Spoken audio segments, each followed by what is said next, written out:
Hi, my name is Brian Caffo, and this is Mathematical Biostatistics Bootcamp, Lecture 6 on Likelihood. In this lecture, we're going to define what a likelihood is, which is a mathematical construct that is used to relate data to a population. We're going to talk about how we interpret likelihoods, talk about plotting them, and then talk about maximum likelihood, which is a way of using likelihoods to create estimates. And then we'll talk about likelihood ratios and how to interpret them. Likelihoods arise from a probability distribution, and a probability distribution is what we're going to use to connect our data to a population. So the idea behind this, and a lot but not all of statistics follows this rubric, is to assume that the data come from a family of distributions, and those distributions are indexed by an unknown parameter that represents a useful summary of the distribution. To give you an example, imagine if you assume that your data comes from a normal distribution, so-called Gaussian distribution, so a bell-shaped curve. To completely characterize a bell-shaped curve, all you need is its mean and its variance. So the probability distribution, the Gaussian distribution, or the bell-shaped curve, has two unknown parameters, the mean and the variance, and then the goal is to use the data to infer the mean and the variance. And the idea is that the mean and the variance from the Gaussian distribution are unknown population parameters, because the Gaussian distribution is our model for the population, and the data, our sample parameters, is what we're going to use to estimate the unknown parameters.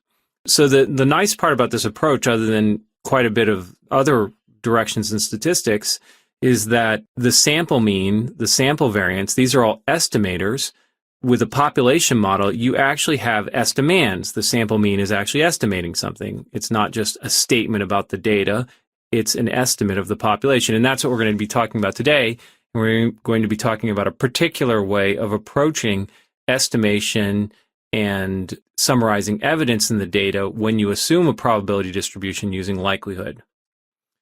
Likelihood is a mathematical function, has a particular definition, and it's just the joint density of the data evaluated as a function of the parameters with the data fixed, and we'll go through an example. Before we go through our example, I want to talk about what it is the likelihoods are attempting to accomplish and how we might interpret them. So I'm going to put forward a particular theory of how likelihoods can be interpreted and how they can be used, and I guess I should stipulate that maybe not everyone agrees with this theory. But the theory I'm going to put forward is that ratios of likelihood values measure relative evidence of one value of an unknown parameter relative to another. So if you evaluate the likelihood with the parameter at a specific value, you get a number, and then you take the ratio with the likelihood evaluated at a different number.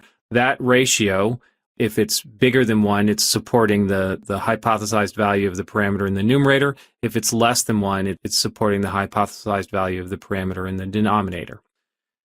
So this is a somewhat controversial interpretation of likelihoods, but it's the one I'm going to put forward. The second point is similarly controversial, though there is a mathematically correct proof that at least it motivates to. It actually doesn't prove to. But the statement I'm making in 2 is that given a statistical model, so given a probability model and observed data, there is a theorem called the likelihood principle that says all of the relevant information contained in the data regarding the unknown parameter is contained in the likelihood. Now, the likelihood principle has a mathematically correct proof, but not everyone technically agrees on its applicability and its interpretation. But nonetheless, I'm going to put this forward as a way that in this class we're going to interpret likelihood, so that once you collect the data, if you assume a statistical model, then the likelihood is going to contain all of the relevant information. It's interesting that this point 2 has very far-reaching consequences to the field of statistics, if you believe it. Things like p-values and much of hypothesis testing and other staples of statistics become questionable if you take point 2 as being true. So, for today's lecture, we're going to take it as being true, and we'll talk a little bit about maybe some of the controversy associated with it. Probably from a much more practical point of view is point 3, which says, and we already know this, but let's state it in the term of likelihood. So when we have a bunch of independent data points, xi, then the joint density is the product of the individual densities. So equivalently, as we've said that the likelihood is nothing other than the density evaluated as a function of the parameter, it's also true that their likelihoods multiply. So independence makes things multiply. It makes the joint density multiply. It makes the likelihood multiply. So I summarize that here in the statement. That is the likelihood of the parameters given all of the x's is simply the product of the individual likelihoods. The last point I'd like to make on this slide is that, especially points 1 and 2, the likelihood assumes these interpretations of likelihoods. One negative aspect of them is that you have to actually have the statistical model specified correctly. And of course, we don't know the statistical model really ever. If we assume that our data is Gaussian, that's an assumption. It's not generally something we know. Maybe in some rare cases, like in, for example, radioactive decay, there's some physical theory that suggests that that data is Poisson, for example. But in most cases, we don't actually know that the statistical family is a correct representation of the mechanism that would generate data if we were to draw from the population. So I think the way in which people still rationalize using likelihood-based inference in these cases is that they say, well, given that we assume this is the statistical model, then we will adhere to the use of the likelihood to summarizing the evidence in the data. Let's go through a specific example, one of the more important examples, and it's very illustrative, so let's do it. Consider just flipping a coin, but this coin, let's say it's an oddly shaped coin, maybe it's a little bent or something like that, so you don't actually know what's the probability of a head. Let's label that probability of a head as theta, and then recall that the mass function for an individual coin flip is theta to the x, 1 minus theta to the 1 minus x. Here, in this case, the theta has to be between 0 and 1. So if x is 0, it's a tails, and x is 1, it's a head. So if we flip the coin and the result is a head, then the likelihood is simply the mass function with the 1 plugged in, right? So in this case, we get theta to the 1, 1 minus theta to the 1 minus 1, which works out to be theta.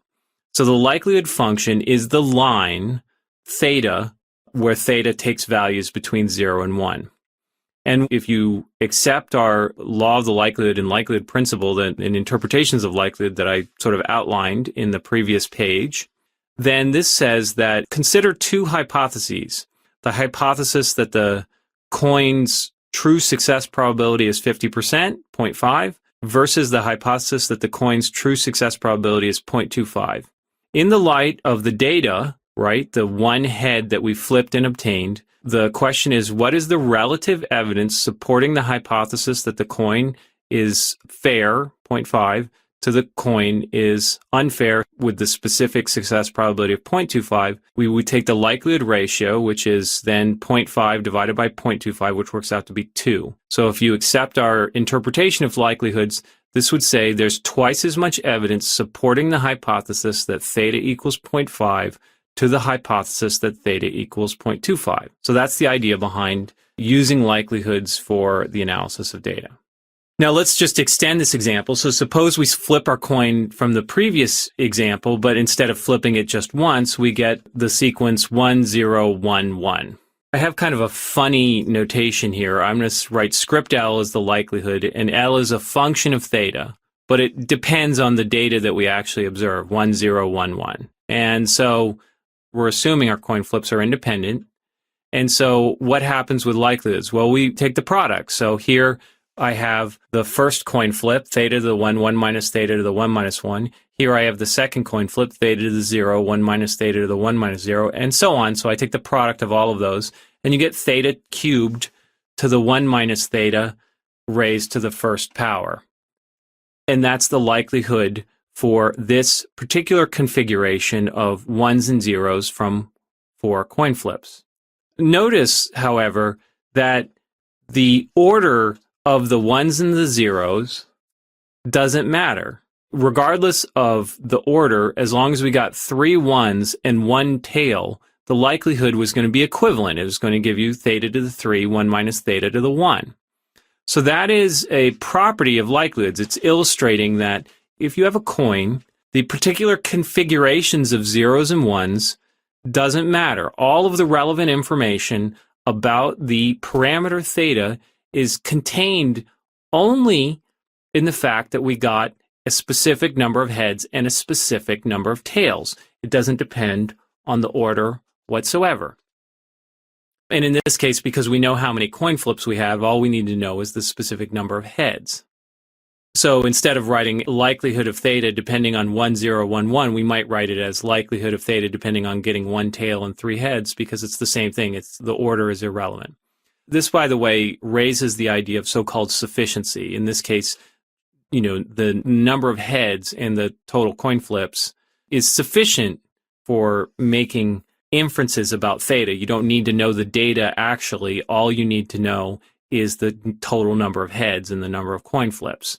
So often that total number of heads, conditioning on the fact that we know the total number of coin flips, is called a sufficient statistic. It's saying that there's a reduction in the data to make inferences about the parameter. You only need to know a summary of it, a function of it. And in this case, the function that we need to know is the sum, total number of heads. So let's do a likelihood calculation again. Let's take the likelihood supporting the coin is fair, that theta is 0.5, and divide it by the likelihood assuming that the coin is unfair, specifically with a 25% chance of heads, and we get a ratio of 5.33. So in other words, there's over 5 times as much evidence supporting the hypothesis that theta is 0.5 over the hypothesis that theta is 0.25. Now, that relative values of likelihoods measure evidence, well, that's useful, but we're not particularly interested in, say, 0.25. I mean, the 0.5 is kind of interesting because the coin is fair, but, most of the other points, we're not interested in 0.25 anymore than we're interested in 0.24 or so on. So we'd like a way to consider likelihood ratios of all values of the parameter theta. And this is just simply a likelihood plot. That simply plots theta by the likelihood value. And remember that likelihoods are really interpreted in terms of relative evidence. So it's the fact that the ratio of the likelihood at 0.5 to the likelihood at 0.25 is 5 is what's saying that we have 5 times as much evidence. So it actually doesn't matter. Constants that don't depend on theta don't matter in the likelihood, right? Because when you take the ratio, if there's a constant that doesn't depend on theta, if it's in the numerator and the denominator, it'll just cancel out. The likelihood in their interpretation should be invariant to constants that are not a function of the parameter. So because of that, the raw absolute value of the likelihood isn't altogether that informative. So we need to pick a rule for kind of normalizing it. And so why don't we just divide it by its maximum value so that its height is 1? And that seems to be a pretty reasonable rule, and it helps with interpretations, I think. And again, I just want to reiterate this last point, because likelihoods, if you're going to buy into this sort of likelihood paradigm of interpreting likelihoods, everyone agrees that they measure relative evidence rather than absolute evidence. So, dividing the curve by its maximum value or any other value, it doesn't change its interpretation. It's actually an interesting question, I might add, to try and think of, could someone create an absolute measure of evidence in statistics? And I'm not aware of any, but so we'll have to stick with relative measures for right now. So here on the next page is a likelihood plot. We have theta on the horizontal axis, and we have the likelihood value with the maximum at 1 on the vertical axis. In this case, this is exactly the likelihood for the 4 coin flips that we saw. So the peak value is 1, and as the likelihood goes down, those values of theta are worse and worse supported. Now, it's kind of interesting that the peak value, right, the likelihood value at which we divided the likelihood by is the best supported point in the data. So that's kind of interesting, right? Because that point has the highest likelihood value. So no matter what you divide it by, you're always going to get a likelihood ratio bigger than 1. So that point seems kind of special. And in fact, we give it a name. We call it the maximum likelihood point. And it's a maximum likelihood turns out to be a very useful technique. And in fact, you might not know this, but the vast majority of statistical estimators you use, maximum likelihood estimators, are very close to them. So the way you would interpret this plot, for example, is take any 2 points. Say if you take 0.4, you get a height at 0.4, and take value, say 0.6, and you get a height at 0.6. The ratio between those values is the relative evidence. And then because we divided by the maximum, every value that we look at is the relative evidence of that specific value of theta when compared to the point that is best supported by the data, the maximum likelihood point. So the fact that here the value of a fair coin, 0.5, well, it actually has, surprisingly, a likelihood value of about 0.5, which means that the hypothesis, if you were to divide the likelihood at the maximum likelihood value by the likelihood at the fair coin value, you get a ratio of about 0.5, and that gives the relative evidence supporting the point for which you have the maximum likelihood, which turns out to be 0.75 relative to 0.5. So we might draw a horizontal line, and let's say we drew a horizontal line at 1/8. I think that's what this top line is at. It's at 1/8. What does that mean? Well, every point that falls between the endpoints of this line is such that there's no other point that's more than 8 times better supported. So take this point where the curve meets this line. That's exactly 1/8. What does that mean? That point is exactly 8 times worse supported, given the data, than 0.75, which is the maximum likelihood value. And take any point in this interval that falls between the ends of this line, and you can't find another point that's more than 8 times better supported. Take, for example, 0.4. It has a likelihood value that is about 0.3 or whatever, but its ratio relative to the maximum is less than 1/8. So its ratio with everything else is going to be less than that. So you're not going to be able to find for 0.4 another point anywhere on this curve that's more than 8 times better supported than it. So that's the idea behind drawing a line at, say, 1/8 or whatever. If you draw a line, the collection of theta values that lie on that horizontal line between the points where it intersects the likelihood curve are well supported. And of course, as you draw the line, as you go up and up and up, fewer points stay in the interval, to the point where if you draw it high enough, then you only have the maximum likelihood value surviving the threshold. So just to reiterate some of the points we made on the previous slide, the value of theta where the curve reaches its maximum is the maximum likelihood estimate. And if we wanted to write it out mathematically, the MLE is the argument maximum over theta of the likelihood having plugged in the data X. And a nice interpretation of the MLE is it's the value of the parameter that would make the data that we observed most probable. So in this case, we have 3 heads and 1 tail. And the question is, what's the success probability of the coin that we could pick that would make the data that we observe most probable? And that's a nice interpretation of the MLE as well. Well, it turns out, and I think I've alluded this because I kept saying that the likelihood MLE in the previous example was 0.75. How did I get that? Well, there was 3 heads out of 4 tails, so that's a proportion of heads of 0.75. Well, it turns out that if you have independent identically distributed coin flips, then the MLE for theta is always the proportion of heads that you get. And again, I think if anyone were to give a single point estimate for the success probability of that coin, they would all give the proportion of heads. So to be honest, the fact that maximum likelihood yields that is not so much a booster for using the proportion of heads as an estimator. It's more fact that it motivates the use of MLE perhaps in more complicated settings where we don't have great intuition already as to what the kind of logical estimator should be. That's kind of the benefit of MLE, is that in a lot of the cases where we have a really good idea of what should be the right estimator, the MLE returns estimators that exactly mirror our intuition. And that gives us some hope that it would be a useful thing to do in these settings where we don't know what the best estimator is. Then in addition to that, there's been, I think it's fair to say, tomes of theory that have been developed in support of MLEs as you let, say, for example, the number of data points go to infinity. So let's actually just prove this fact that if you have a binomial or if you have n Bernoulli coin flips, that the maximum likelihood estimator is the number or the proportion of heads. So let n be the number of trials, and let's let x be the number of heads.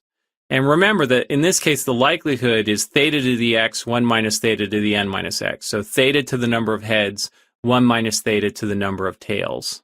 And then if we want to find the argument maximum of this function, it turns out it's definitely easier to maximize the log likelihood.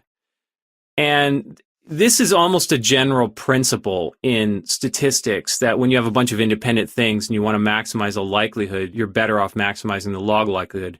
Because if you maximize the log of the function, you've maximized the function because log is an increasing monotonic function. And then in addition to that, the fact that you have a bunch of independent things means that you've multiplied a bunch of things to get the joint density or mass function. So if you multiply things, things get raised to powers and so on. And these are all kind of complicated things to work with.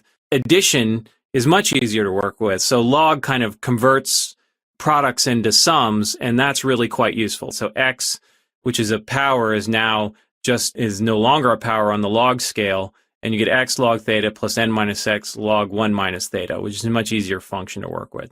But, in this case, you can do it either way. It's no problem.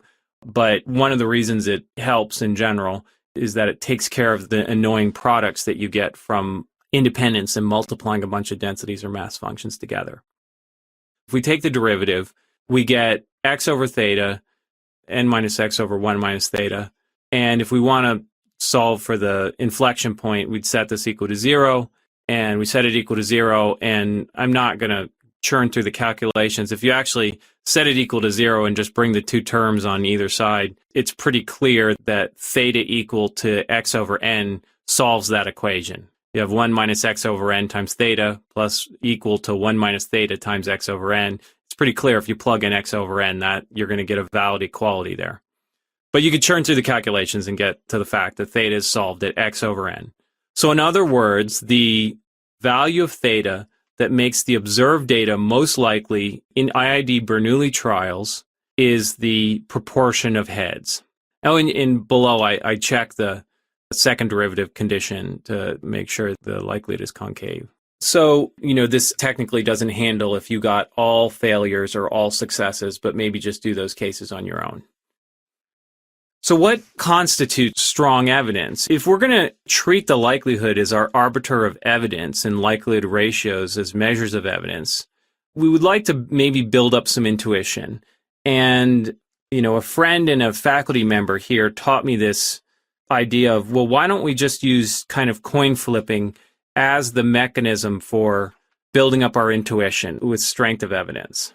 So imagine an experiment where a person is considering 3 possible hypotheses with coin flipping.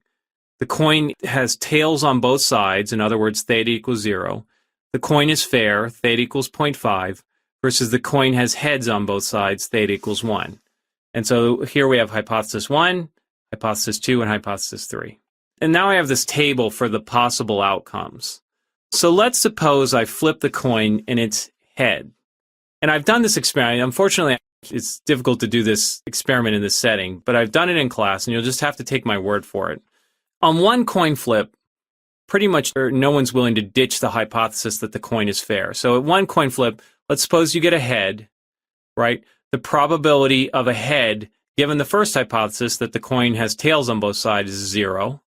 The probability of a head, given that the hypothesis that the coin is fair, is 0.5. And the probability of a head, given the hypothesis 3, that the coin is two-headed, then that's 1. So the likelihood ratio of hypothesis 1 to hypothesis 2 is 0, and the likelihood ratio for hypothesis 3 relative to hypothesis 2 is 2. And of course, this is exactly what we would hope to happen, right? If the coin is two-tailed, it can't produce a head, so that if we get one head, it should have a likelihood ratio of 0 for supporting the two-tailed hypothesis. Okay, so 2, there's twice as much evidence supporting the hypothesis that the coin is fair than the coin is two-headed, given a single coin flip that's a head. So it's clear that 2 is not terribly strong evidence, especially given either way. If you flip the coin once, something's got to happen. So the 50% probability of getting a head is not that compelling. So let's suppose we got 2 heads in a row. Okay, now I'm going to quit talking about hypothesis 1 because you can't get 2 heads in a row under hypothesis 1. But here I outline all the different possibilities that you could get: head, head, head, tail, tail, head, tail, tail. And I go through the likelihood ratio for all of them. But in this case, it's 0.25 for 2 consecutive heads if the coin is fair, and it's 100% of getting 2 heads if the coin is two-headed, so the likelihood ratio is now 4. 4 times as much evidence supporting the hypothesis that the coin is two-headed than the hypothesis that the coin is fair if you get 2 consecutive heads. Now let's suppose we get 3 consecutive heads. And then the probability of getting 3 heads if the coin is fair is 0.125. Probability of getting 3 consecutive heads if the coin is two-headed is 100%. You get a likelihood ratio of 8. And in this case, that means that there's 8 times as much evidence supporting the hypothesis that the coin is two-headed relative to the hypothesis that the coin is fair. And so let me tell you what happens when I do this in a class. I have a two-headed coin and I play this game, and people are willing to keep considering the hypothesis that the coin is fair because most of the time people aren't aware that two-headed coins are easy to buy. So around 3 heads, a substantial fraction of the class has started to believe that the coin is two-headed now. 4 consecutive heads, which would then the likelihood ratio would be 16, of course. 5 consecutive heads, it would be 32, and so on. By 4 consecutive heads, the vast majority of the class is believing that it's two-headed. And then by 5 consecutive heads, basically 100% of the class always agrees that it's two-headed. And I've done games where I have a fair coin and an unfair coin, and I show the class that one of them's fair and one of them's unfair, jumble them up in my hand, and then they don't know which one I'm flipping so that they know I'm not trying to trick them. Well, I am trying to trick them, but not in an obvious way. I'm trying to trick them. Actually, you can kind of tell by the weight which one's fair and which one's not, so I always grab the unfair one. These create sort of useful benchmarks, right? So 8, is sort of being moderate evidence. So the idea behind this is to use this coin flipping, an easy experiment that we can understand, to build up context for what likelihood ratios mean. So 8, sort of moderate evidence, it's sort of like getting 3 consecutive heads on a coin, right? 16 is being strong evidence. This is like getting 4 consecutive heads and the evidence against the coin being fair. And then 32 is being quite strong evidence.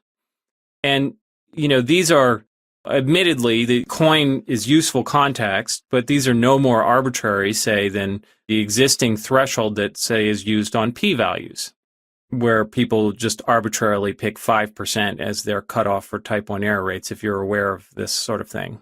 So at any rate, this is why, for example, I draw lines on likelihood plots at the value of 1/8. And so that way parameter values above the 1/8 reference line are such that no other point is more than 8 times better supported given the data. That's the end of the kind of technical component of this lecture. I wanted to spend a little bit of time just talking about the consequences of kind of adopting this style of analysis.